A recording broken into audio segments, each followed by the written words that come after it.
It's the early hours of a Wednesday morning. Off the northern coast of France, a fishing vessel cuts slowly through calm waters. A crew member spots something drifting. A lifeboat. No people. No distress calls. Inside, a jacket and a checkbook. The name on the checks, Dr. Yves Godard. He's a respected physician from Normandy. Only days earlier, he, his wife Marie-France, and their 2 children, 6-year-old Camille and 4-year-old Marius, had gone missing at sea. At first glance, it looks like a tragic maritime accident. But within days, that theory will collapse, replaced by one of the most bizarre and unsettling mysteries modern France has ever seen. 2 days later, local police receive a call. A suspicious vehicle has been parked for days in a quiet lot near Pis-Sablong. When officers arrive, they find a white Volkswagen camper van, Yves Godard's. The moment they open the door, the air inside tells a different story. Bloodstains throughout the interior. Not a few drops, but volumes suggesting a violent injury. Morphine vials, used and discarded, indicating powerful sedatives had been administered. Cleaning products. Detergent bottles open, motor oil.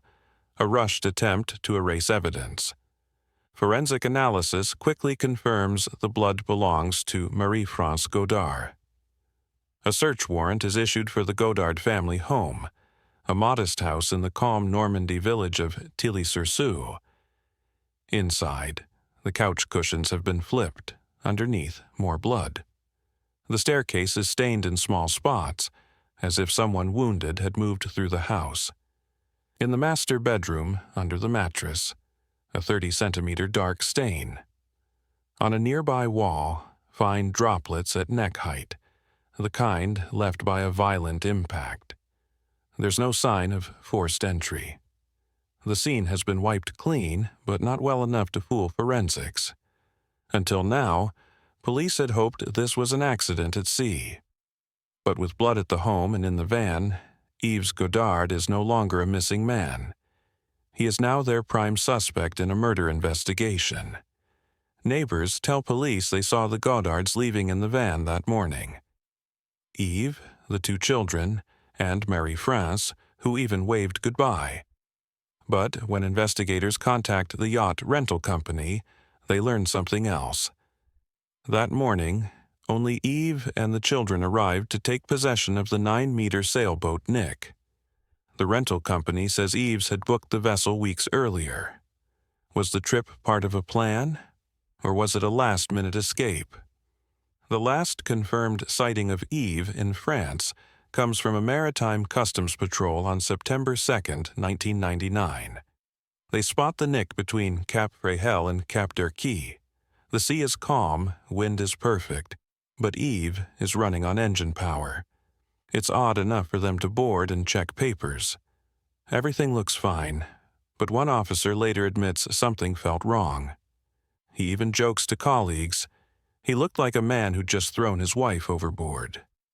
In hindsight, the remark is chilling. Soon after, hikers see Nick anchored in Bréhat Bay. The next day, it's drifting, apparently empty. No one ever sees it again.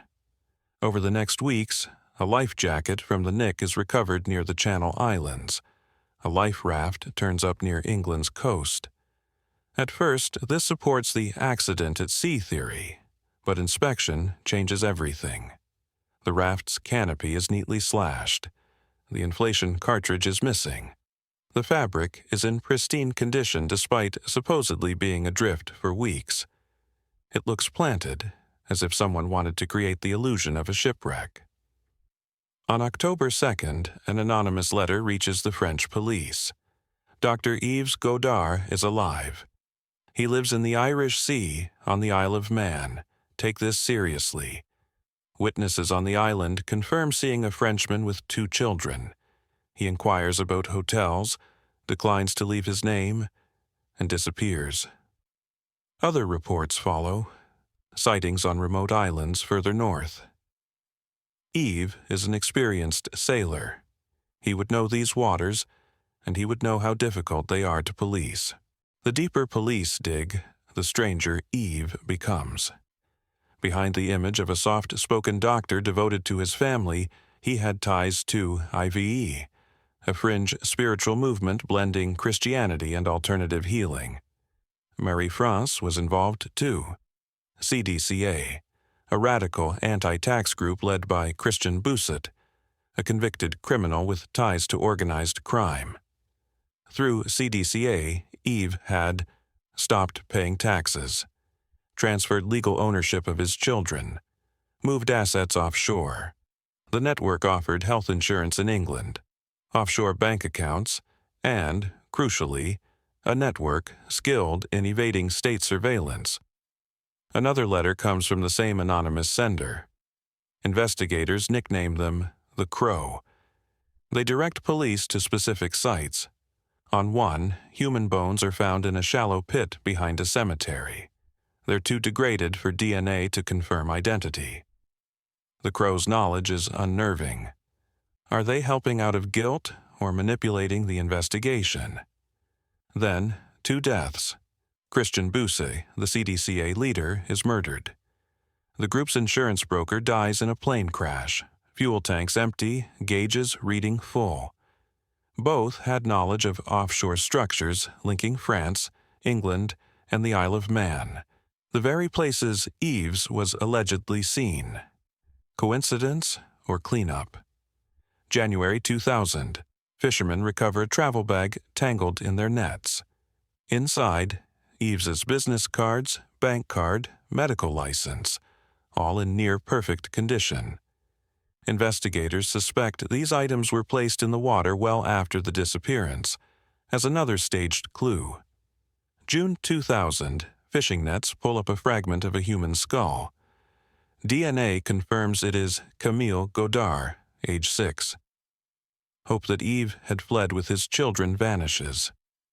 2 bone fragments, a femur and tibia, surface from Herd's Deep, a deep trench in the English Channel notorious as a dumping ground.